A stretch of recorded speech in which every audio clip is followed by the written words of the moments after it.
مسیح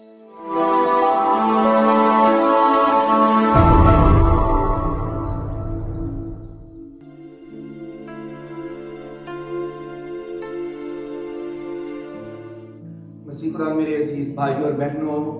آج ہم سال کے دوران 30واں عام اتوار مناتے ہیں۔ آج کے روز کلیسیا ہمیں دعوت دیتی ہے کہ ہم مسیح خداوند پر مکمل امید رکھتے ہوئے، اس پر کامل بھروسہ رکھتے ہوئے اس پر اپنا ایمان مضبوط کریں، کیونکہ وہ ہمارا عظیم کاہن اعظم ہے جو ہماری آنکھوں کو کھولتا ہے تاکہ ہم ان عظیم عجائبات پر غور کریں جو ہمارے خدا نے ہمارے لیے کیے ہیں۔ بس میرے عزیزو، آئیں اسی بھروسہ کے ساتھ خدا کی طرف بڑھیں اور زندگی کی بحالی پر غور کریں، کیونکہ مسیح یسوع معجزات کر کے لوگوں کی زندگیوں کو بحال کرتا ہے اور انہیں کثرت کی زندگی، معموری اور فراوانی عطا کرتا ہے۔ آج کی انجیل مقدس میں ہم یہی معجزہ سنیں گے کہ مسیح خداوند ایک اندھے بھکاری کو چھو کر اسے شفا دیتا ہے، اس کی زندگی کو بحال کرتا ہے اور اسے معاشرے کا باوقار فرد بناتا ہے۔ تو آئیں آج کی تینوں تلاوتوں پر درجہ بدرجہ غور کرتے ہیں۔ آج کی پہلی تلاوت جو ارمیا نبی کے صحیفہ سے لی گئی ہے، اور ارمیا کا مطلب ہے خداوند میری بلندی۔ ارمیا نبی کاہنوں کی اولاد سے تھا اور اسی وجہ سے اس کی ہیکل کے ساتھ زیادہ تر وابستگی تھی۔ ارمیا نبی لوگوں کو یہ امید دلاتا ہے، انہیں یہ پیغام دیتا ہے کہ وہ خدا کے ساتھ کیے ہوئے عہد پر پابند رہیں، اور اسی عہد کے پابند ہوتے ہوئے وہ زندگی میں آگے بڑھیں تو خدا باپ ان پر رحم کرے گا۔ ارمیا نبی کی بڑی خوبصورتی یہ ہے کہ وہ اسیری میں جو مبتلا بنی اسرائیل قوم کے لوگ ہیں، وہ انہیں امید کا پیغام دیتا ہے کہ خدا انہیں ان کے شہر یروشلم میں ضرور واپس لے کر جائے گا۔ اور آج کی پہلی تلاوت کے اقتباس میں یہی بات لکھی گئی ہے کہ خدا بنی اسرائیل کا جو بقیہ ہے انہیں بحال کرے گا اور انہیں دوبارہ سے ان کے شہر یروشلم میں لے کر جائے گا۔ آج کی دوسری تلاوت عبرانیوں کے نام خط میں سے لی گئی ہے، اور عبرانیوں کے نام خط کا مصنف مسیح خداوند کو عظیم کاہن اعظم کے طور پر پیش کرتا ہے، اور یہ نئے عہد نامہ کی واحد تحریر ہے جو مسیح خداوند کو کاہن اعظم کے طور پر پیش کرتی ہے۔ وہ دائماً کاہن ہے، اس کا مطلب ہے کہ وہ ابدی ہے، وہ ہمیشہ تک رہنے والا ہے۔ زبور 116 مسیح خداوند کو فاتح بادشاہ کے طور پر پیش کرتا ہے، اور زبور 116 اس کی 6 آیت میں لکھا ہے کہ مسیح خداوند دائمی کاہن ہے۔ میرے عزیزو، پرانے عہد نامہ میں ملکی صادق کو مسیح خداوند کا پیش نشان سمجھا جاتا ہے، اور اس کی جو نظر ہے وہ یوخرستی قربانی کی نظر کہلاتی ہے۔ تکوین کی کتاب اس کا 4واں باب اس کی 18ویں آیت میں لکھا ہے کہ ملکی صادق شالیم کا بادشاہ روٹی اور میں نکال لایا، کیونکہ وہ خدا تعالیٰ کا کاہن تھا۔ بس آج کی دوسری تلاوت مسیح خداوند کو ملکی صادق کے رتبہ پر دائماً کاہن کے طور پر پیش کرتی ہے۔ آج کی انجیل مقدس مرکز کے مطابق بیان کی گئی ہے، اور مقدس مرکز مقدس پطرس کا شاگرد تھا۔ جو کچھ مقدس پطرس نے مسیح خداوند کے بارے میں شہادت دی، پیشن گوئیاں کی، وہ سب کچھ مقدس مرکز نے قلم بند کیا، اور مقدس مرکز نے ان سب کو اپنی انجیل میں لکھ کر ہم سب تک پہنچایا ہے۔ مقدس مرکز مقدس پالوس رسول کا ساتھی بھی رہا، اور انجیل کی بشارت میں اس کا معاون اور مددگار بھی رہا۔ مقدس مرکز اپنی انجیل میں خداوند یسوع مسیح کو خدا کے بیٹے، ابن خدا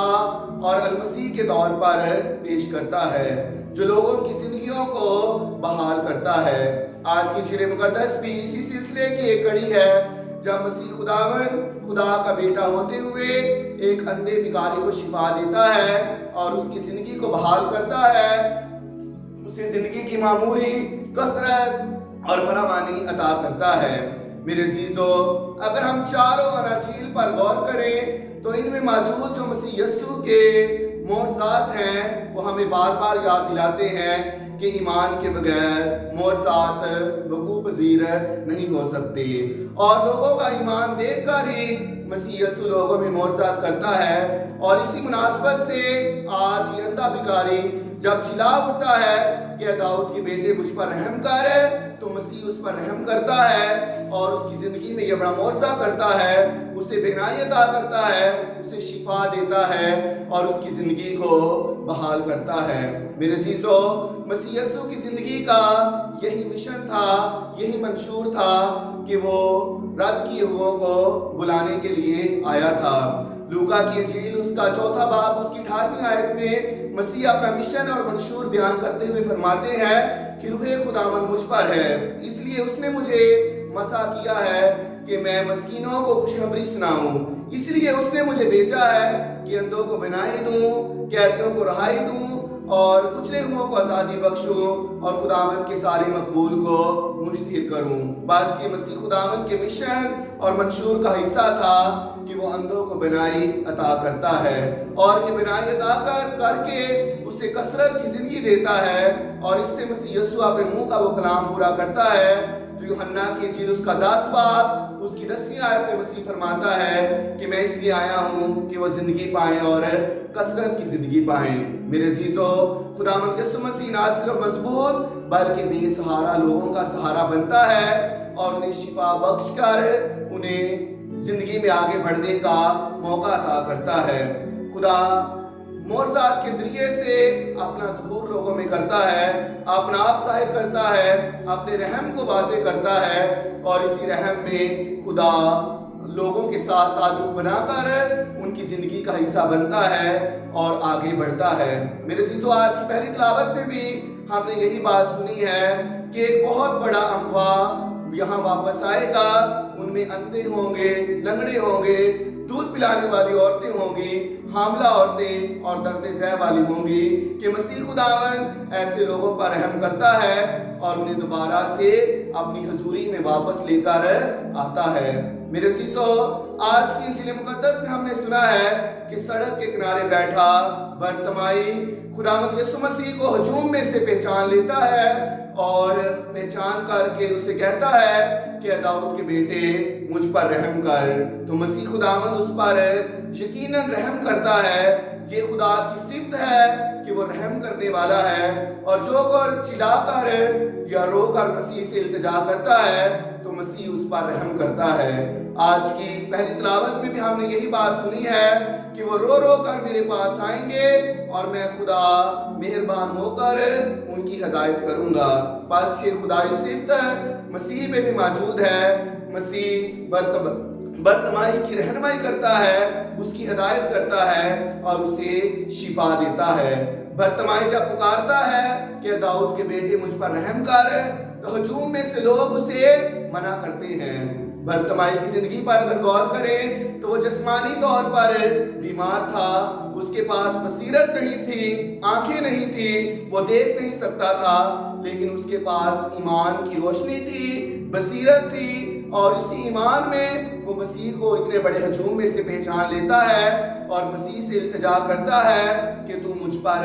رحم کر۔ اگر ہم پورے ہجوم پر غور کریں تو وہ تندرست تھا، ان کی آنکھیں بھی ٹھیک تھیں، لیکن وہ مسیح کو پہچان نہ سکے اور وہ برتمائی کو منع کرتے ہیں۔ تو میرے عزیزو، آج یہ لمحہ فکریہ ہمارے لیے بھی ہے کہ ہم آنکھیں رکھتے ہوئے، کان رکھتے ہوئے ہم مسیح کا کلام سنیں، مسیح کو پہچانیں اور زندگی میں آگے بڑھیں، اور اسی مسیحا کا پرچار ہم دنیا میں کرتے رہیں۔ میرے عزیزو، آج کل کے دور میں بہت سے لوگ ہیں جو اپنی طاقت پر بھروسہ رکھتے ہیں، اپنے روپے پیسے پر مان رکھتے ہیں، اور وہ مسیح خداوند سے دور ہیں۔ تو میرے عزیزو، بات اس امر کی ہے کہ ہمیں مسیح کی طرف آنا ہے، ہمیں خود بھی مسیح کے قدموں پر جھکنا ہے اور دوسروں کو بھی یہاں پر لانا ہے، تاکہ آج کے دور میں بھی ہماری زندگیوں میں معجزات ہو سکے اور خدا ہمیں بھی ہر طرح کی شفا، صحت اور تندرستی عطا کرے۔ مسیح ہم پر بھی رحم کرے، ہمیں ذہنی، جسمانی اور روحانی شفا عطا کرے، تاکہ ہم بھی برتمائی کی طرح ہمیشہ یوں پکاریں کہ اے داؤد کے بیٹے ہم پر رحم کر، اور وہ ہم پر رحم کر کے ہماری زندگیوں کو بھی بحال کرے۔